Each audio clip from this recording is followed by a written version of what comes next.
Saudara, sebanyak 7.956 orang calon pegawai negeri sipil CPNS dan calon pegawai pemerintah dengan perjanjian kerja atau P3K mulai ikuti tes komputer di salah satu hotel di kota Takengon, Aceh Tengah. 7.956 orang calon pegawai negeri sipil CPNS dan calon pegawai pemerintah dengan perjanjian kerja P3K mulai mengikuti tes komputer. Tes ujian dimulai dari titik lokasi Hotel Parsec Kota Takengon, Aceh Tengah.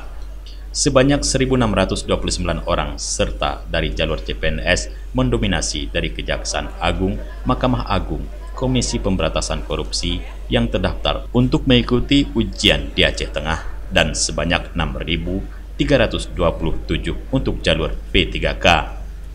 Untuk ujian peserta CPNS serentak untuk seluruh Indonesia mulai tanggal 9 hingga 11 November 2023 dan untuk P3K dimulai 12 hingga 22 November 2023. Dewi Saputro, Kabid Pengembangan dan Supervisi Kepegawaian BKN Aceh sebagai koordinator untuk tes CAT di Kota Lux Mame, Aceh Tengah, meminta para peserta untuk jeli melihat jadwal tesnya serta hanya membawa barang secukupnya, KTP dan kartu ujian saja.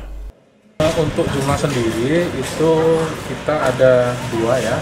Yang pertama itu untuk seleksi CPNS itu ada 1.629, kemudian untuk yang P3K itu ada 6.327. Nah, dari jumlah tersebut itu ada beberapa kementerian ataupun instansi vertikal yang mendominasi seperti Kejaksaan Agung, kemudian Mahkamah Agung, serta dari Komisi Pemberantasan Korupsi (KPK). Seleksi CSN 2023 ini serentak ya, seluruh Indonesia termasuk di Aceh Tengah.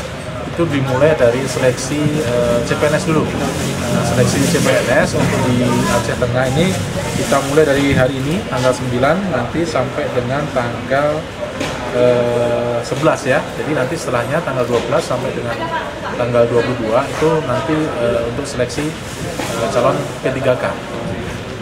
Kalau untuk peserta P3K sendiri Pak, itu ada berapa sih Pak jumlah yang ada di Aceh Tengah? Ya, untuk P3K ini yang untuk khusus titik lokasi Hotel Parsec ini ada 6.327. Dari Aceh Tengah, Tim Liputan Aceh TV melaporkan.